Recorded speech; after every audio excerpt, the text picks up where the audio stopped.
আপনাকে হারাবো ভবানীপুরে, মমতাকে হারাবো, আপনাকে ভবানীপুরে হারাবো। এটা আমারও বিশ্বাস যে শুভেন্দুবাবু যদি মমতা বন্দ্যোপাধ্যায়ের বিরুদ্ধে ভবানীপুরে দাঁড়ান তাহলে অবশ্যই মমতা বন্দ্যোপাধ্যায় শুভেন্দুবাবুর কাছে পরাজিত হবে। A few moments later.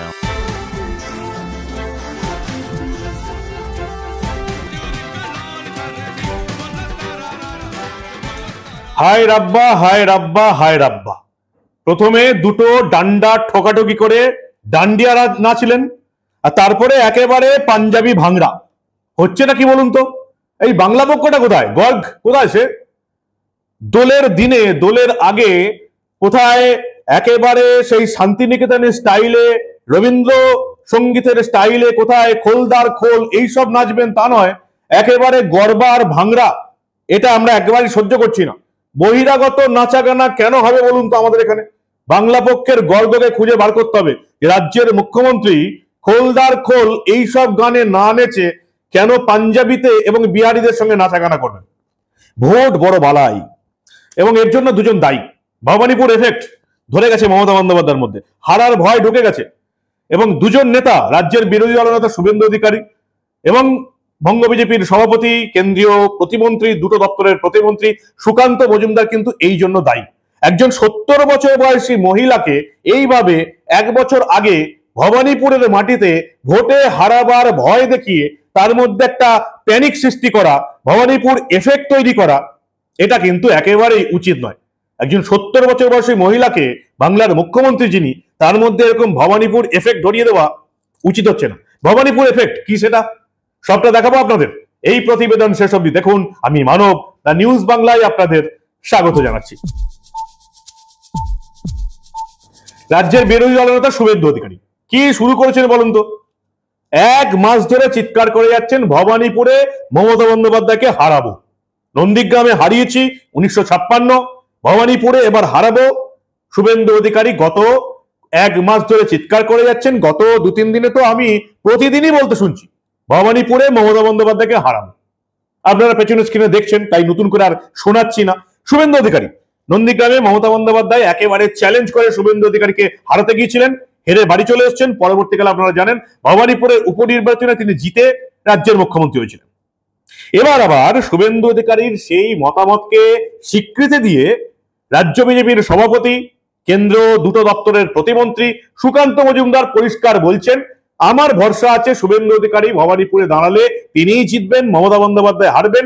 দলের কাছে যদি তিনি এমন প্রস্তাব দেন আমরা অবশ্যই সেটা বিবেচনা করে দেখব।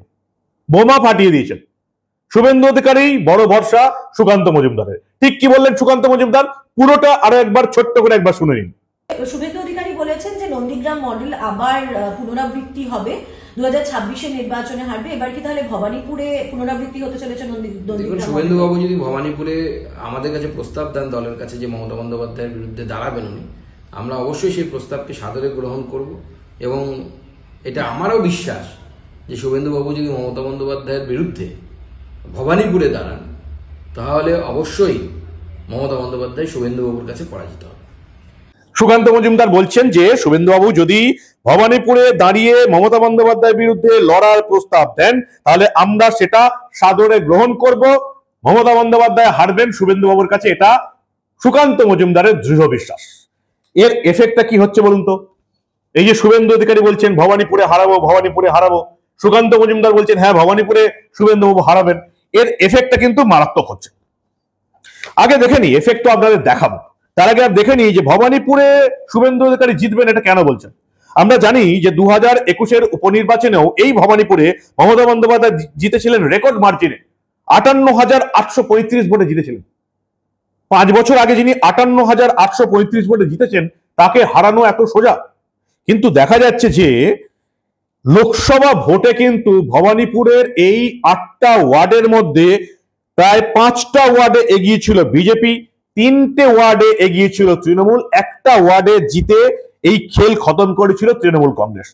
5টা ওয়ার্ড, অবিশ্বাস্য রেজাল্ট ছিল এই 5টা ওয়ার্ডই। যেটুকু আমরা দেখতে পাচ্ছি তাতে এই যেমন 63 নম্বর ওয়ার্ড সুস্মিতা ভট্টাচার্য চট্টোপাধ্যায়, 70 নম্বর ওয়ার্ড অসীম কুমার বোস বিজেপি থেকে তৃণমূলে গেছেন, 71 নম্বর ওয়ার্ড কাউন্সিলর পাপিয়া সিং 72 নম্বর ওয়ার্ড কাউন্সিলর সন্দীপগঞ্জের বক্সি, রাজ্য সভাপতি সুব্রত বক্সির ভাই। 74 নম্বর ওয়ার্ড দেবলীনা বিশ্বাস। তৃণমূল এগিয়ে রয়েছে 73, 77 এবং 82 নম্বর ওয়ার্ড। 73-এ যেমন কাউন্সিলর মমতা বন্দ্যোপাধ্যায়ের ভাতৃবধূ কাজরি বন্দ্যোপাধ্যায়। মমতা বন্দ্যোপাধ্যায় এই 8 জন কি আরো আছেন, 77 নম্বরে শামিমা রেহান খান এবং 82 নম্বরে স্বয়ং কাউন্সিলর ফিরাদ হাকিম। এই 8 জনকে নিয়ে বৈঠক করলেন নেতাজি ইন্ডোরে। মিটিং এর পরেই এই 8 জনকে নিয়ে তিনি বৈঠক করলেন এবং 294টা আসনের মধ্যে তার দলের মেন লোকগুলোকে নামিয়ে দিলেন একমাত্র ভবানীপুরে। প্যানিক শুরু হয়ে গেল, ভবানীপুর এফেক্ট। ভবানীপুরে কি রেজাল্ট আমরা দেখতে পাচ্ছি, 73 নম্বর ওয়ার্ড মমতা বন্দ্যোপাধ্যায়ের ওয়ার্ডে 279 ভোটে মাত্র এগিয়ে আছেন মমতা বন্দ্যোপাধ্যায় 2024-এর ভোটে। তৃণমূল পেয়েছে 6269 ভোট, বিজেপি পেয়েছে 5990টা ভোট। এতটাও 279 ভোটেও এগিয়ে থাকতো না যদি না সিপিএম ওখানে হিন্দু ভোট কেটে পেয়েছিল 1232টা ভোট। বাকিগুলো তো 77 নম্বর তৃণমূল পেয়েছে 18,118 ভোট, বিজেপি মাত্র 2,772 ভোট। এই 77 নম্বর ওয়ার্ডেই প্রায় 16,000 ভোটে লিড পেয়ে খেল খতম করেছে তৃণমূল কংগ্রেস। সিপিআইএম এখানে 5,960টা ভোট পেয়েছে। 63 নম্বর ওয়ার্ড যেমন বিজেপি পেয়েছে 5,798, তৃণমূল 4,330, ওখানে সিপিএম পেয়েছে 699। 70 নম্বর ওয়ার্ড বিজেপি পেয়েছে 6,715, তৃণমূল 3,138। এরকম ভাবে 8টা ওয়ার্ডের মধ্যে 5টাতে এগিয়ে আছে বিজেপি, 3টেতে এগিয়ে আছে তৃণমূল। এবং এখানকার যে ভোটার তালিকা তাতে যে দেখা যাচ্ছে যে এখানকার এই ভোটারদের মধ্যে যেমন হিন্দু ভোট রয়েছে, তেমনি এই হিন্দু ভোটের মধ্যে আবার অবাঙালি ভোট রয়েছে। পাঞ্জাবিরা রয়েছেন, বিহারিরা রয়েছেন এই মমতা বন্দ্যোপাধ্যায়ের এই ভবানীপুর বিধানসভা কেন্দ্রে। ফলে লোকসভা ভোটে বরাবর ভালো ফল করেছে এখানে, কারণ লোকসভা ভোটে অবাঙালি হিন্দুরা মোদী সরকার কি চেয়েছে। 2014 লোকসভা ভোটে ভবানীপুরে পিছিয়ে ছিল তৃণমূল, 2019-এ খোদ মমতা বন্দ্যোপাধ্যায়ের ওয়ার্ডে পিছিয়ে ছিল তৃণমূল কংগ্রেস। লোকসভা ভোটে বরাবর ভালো ফল করেছে, কিন্তু বিধানসভা ভোটে যদিও উল্টে গেছে, তবুও তৃণমূল কোনো ঝুঁকি নিতে রাজি হয়নি এবং 8 জন কাউন্সিলর কি নামিয়ে দিয়েছেন ভবানীপুরে প্রচার করতে। এখন থেকেই তারা ভুতুরে ভোটার খুঁজে বেড়াচ্ছে অবাঙালিদের বের করে দেওয়ার জন্য, এবং এটাই হচ্ছে ভবানীপুর এফেক্ট। আরো এফেক্ট আছে, যেমন গতকাল আপনারা দেখলেন কি সুন্দরভাবে মমতা বন্দ্যোপাধ্যায় ডান্ডিয়া নাচলেন, গরবা নাচলেন এবং বলে তারারা। ভালো করে ছবিগুলো দেখুন, সাউন্ডটা দিতে পারবো না কারণ হিন্দি সিনেমার গানের শুটিংটা হয়েছে, সাউন্ডটা দিলে এই ভিডিও আপনাদের কাছে গিয়ে পৌঁছবে না। তাই মমতা বন্দ্যোপাধ্যায়ের নাচটা দেখুন কিভাবে দুটো ডান্ডা ঠুকে ডান্ডিয়া নাচছেন আর বলে তারারা একদম বাচ্চা মেয়ের মতন দুহাত তুলে নাচছেন। ভালো করে দেখুন আপনারা।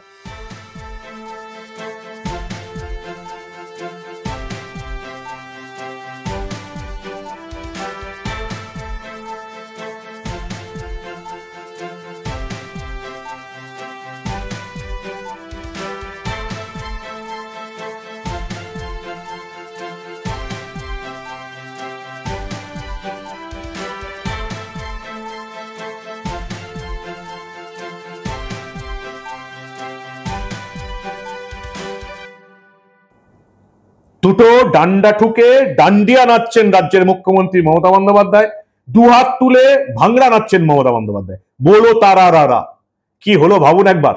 কোথায় গেল গর্গ চ্যাটার্জি বাংলা পক্ষ? কেন দোলের গান হবে না বলুন তো? খোলদার খোল, তার বদলে একদম বলে তারারা। হলোটা কি? এই বহিরাগত গান নাচ একদম সহ্য করছি না। গর্গ চ্যাটার্জি আপনি ভবানীপুরে আন্দোলন শুরু করুন। মমতা বন্দ্যোপাধ্যায় বিহারীদের সঙ্গে নাচছেন, গুজরাটিদের সঙ্গে নাচছেন, পাঞ্জাবিদের সঙ্গে নাচছেন নিজের এলাকায়। ভবানীপুর এফেক্ট, তাকে দুহাত তুলে নাচতে হচ্ছে।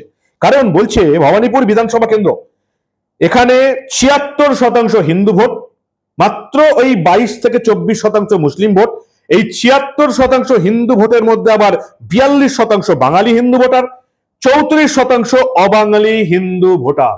এবং এজন্য ভবানীপুর সিটটায় মমতা বন্দ্যোপাধ্যায় আরো জোর দিচ্ছেন। 58,000 ভোটে গতবার জিতেছিলেন, এবারে কোনো রিস্ক নিতে রাজি নন। প্রত্যেককে নামিয়ে দিয়েছেন 8 জন কাউন্সিলরকে, বিশেষ করে যে ওয়ার্ডে পিছিয়ে আছেন 63, 70, 71, 72, 74 নম্বর ওয়ার্ডে বিজেপি এগিয়ে ছিল। জোরদার নজর দিতে বলেছেন কাউন্সিলরদের। যে 3টে ওয়ার্ডে তারা এগিয়েছিলেন 73, 77, 82, সেই 3টে ওয়ার্ডেও জোরদার নজর দিতে বলেছেন। ভবানীপুর এফেক্ট, কিন্তু বলুন তো, শুভেন্দু অধিকারী সুকান্ত মজুমদারের কি উচিত হচ্ছে একজন 70 বছর বয়সী মহিলাকে ভোটের 1 বছর আগে থেকে এইভাবে নিজের এলাকায় টেনশন দিতে, যার জন্য মমতা বন্দ্যোপাধ্যায়ের ভবানীপুর এফেক্ট শুরু হলো। রীতিমতো দুটো ডান্ডা ঠুকে ডান্ডিয়া নাচছেন, ভাংড়া নাচছেন, গরবা নাচছেন। হলোটা কি মমতা বন্দ্যোপাধ্যায়? ভবানীপুরে আন্দোলন করবে নাকি বাংলা পক্ষ? আপনারা কি বলেন? সবটা দেখে কি মনে হচ্ছে? শুভেন্দু অধিকারী ভবানীপুরে প্রার্থী হয়ে গেলে, বিজেপি তার প্রার্থীপদ স্বীকার করে নিলে শুভেন্দু অধিকারী বনাম মমতা বন্দ্যোপাধ্যায় এবার কি ভবানীপুরে দেখতে পাবো, নাকি নন্দীগ্রামে আবার একটা রিপিট টেলিকাস্ট দেখতে পাবো শুভেন্দু অধিকারী বনাম মমতা বন্দ্যোপাধ্যায়? ভোটের অনেক দেরি, 11 মাস পরে নোটিফিকেশন। যদিও ভোটের পক্ষে এটা খুব একটা দেরিও নয়, কিন্তু বাংলার রাজনীতি এই মুহূর্তে এই একটা আসন ভবানীপুর কেন্দ্রকে নিয়ে এতটাই সরগরম হয়ে উঠেছে যে এখন থেকেই ভোটের দামামা বেজে গেছে। আপনারা কি বলেন? ভয় পেয়েছেন মমতা বন্দ্যোপাধ্যায়? কেন ভয় পাচ্ছেন তিনি? শুধুমাত্র এতগুলো অবাঙালি ভোট আছে বলে? আপনাদের মূল্যবান এবং গুরুত্বপূর্ণ মতামত জানান দা নিউজ বাংলার কমেন্ট সেকশনে। দেখতে থাকুন দা নিউজ বাংলা। আমরা আবার বাংলা রাজনীতির, বাংলার ভোটের এই ধরনের অনেক খবরই চেপে রাখতে দেব না।